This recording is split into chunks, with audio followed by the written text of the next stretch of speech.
Welcome to the Discover Uncover podcast series. I'm Todd Slisher, the Executive Director of the Sloan Museum of Discovery and Longway Planetarium in Flint, Michigan. Our mission is to engage communities on a learning journey in history and science. Sloan Museum is the caretaker of nearly 50,000 artifacts in the Flint region's fascinating past. Curator of Collections, Geoff Woodcox, and our Community Engagement Coordinator, Jerome Threlkeld, will take you on a journey back in time using the historical artifacts from our collection as a jumping-off point. We hope you come away with a deeper sense of Michigan's history and how the objects and stories of the past relate to today's culture, customs, and society. Thanks for tuning in, and we hope you enjoy the Discover Uncover podcast series.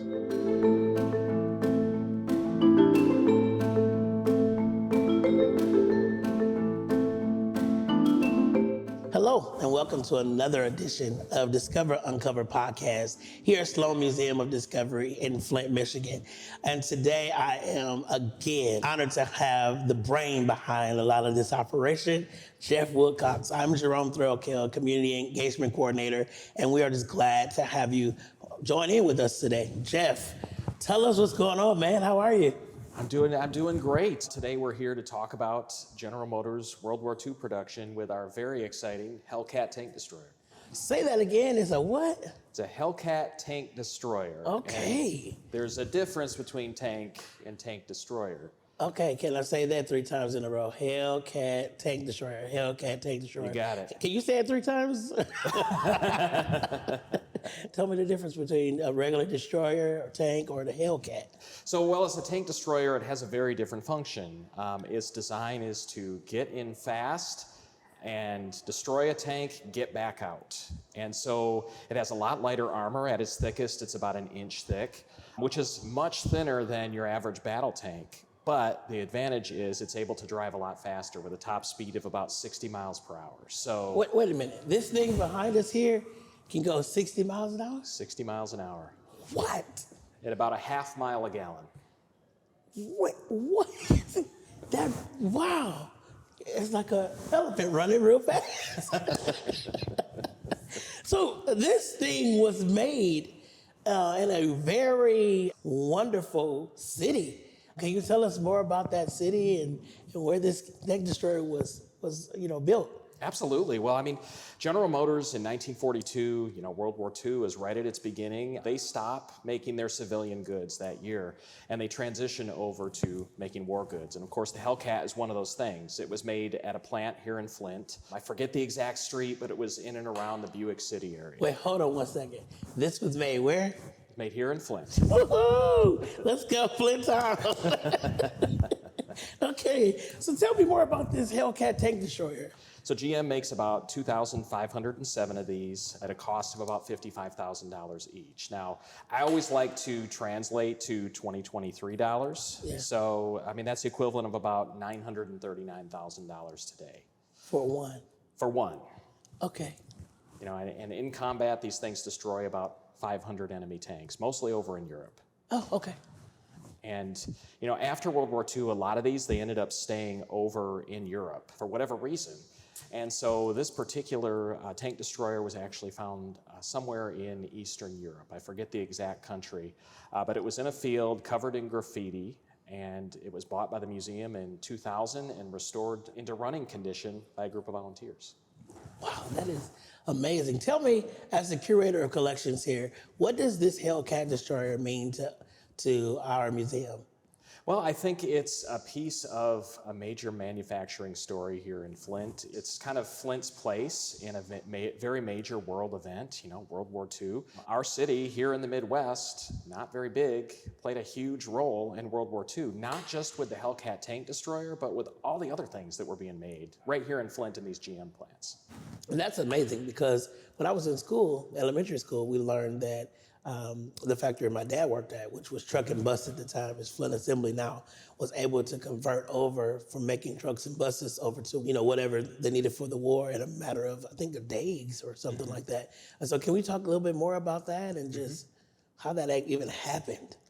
Absolutely. So, I mean, of course, December of 1941, Japan attacks the United States at Pearl Harbor, declares war. GM actually continues manufacturing civilian vehicles through 1942. That was the last year that they produced civilian vehicles until 1946. During that year, they're preparing, they're getting the machinery and the processes in place so they can start making war goods. And, of course, it includes the Hellcat Tank Destroyer. It includes things like aircraft engines, tank transmissions, machine gun ammunition, artillery rounds for the Hellcat Tank Destroyer and other larger guns. So it's quite a process transitioning over to that. Right, and all that was done, a lot of that was done here in Flint. It was all done here in Flint. Over the course of the war, the production really gets started in 1943, ends in 1945. GM makes about $12.3 billion worth of war goods for the United States government, which when you adjust that for inflation, I believe is over $200 billion. Ooh. Man, they're a very significant place here in the city of Flint. I mean, it really is a very significant contribution to this major world event that completely remakes the world order as it existed at that time. And we played a big part in that. And I know during this time, there were a lot of people who started working in the factories who traditionally didn't work there. So who were some of those folks? Mm-hmm.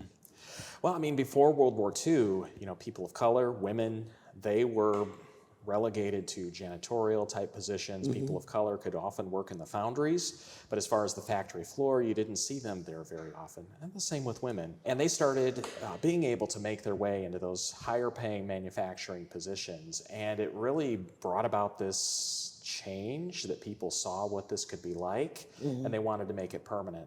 Of course, General Motors had an agreement with every single veteran who went off to World War II that he would have his job when he returned. So people often found themselves going back to the foundry or losing their job when the original person came back. But it sort of put this desire that we want this to be permanent, and it would lead to more significant and more permanent changes in the 1950s and 60s. Well, this is exciting. Are you all enjoying this? I know I am, learning more about a Hellcat Tank Destroyer. So what year again was this built? 1944 okay. is when this was built. What's really interesting is as you get into our archive, you start to see just how much goes into making not only the Hellcat Tank Destroyers, but any of the aircraft engines. One of the artifacts that I brought with me today is actually one of the inspection records for a single engine that was made here in Flint. Now, before you get into this, I want everyone to say with me, discover, uncover. Say it, discover, uncover. Yeah, we're going deep into the archives here. Let's go. All right, now I'm ready. All right, so here on the table, I've got this big, thick file, and this is the records for just one single engine that was made here in Flint. It's engine number 455274. So, for every single engine that's being made in these plants, they're doing all kinds of testing. And this file that you see right here is a very thick file, all the different testing documents and other things for one single engine. And this is engine number 455274, one of very many. And you can see on this spreadsheet here that they started running the engine at about 5:45 p.m. on July 31st, 1944, and they ran it until about midnight, at least as far as the documents that we have here. And if you look real closely, you can see all the different things that they're testing for.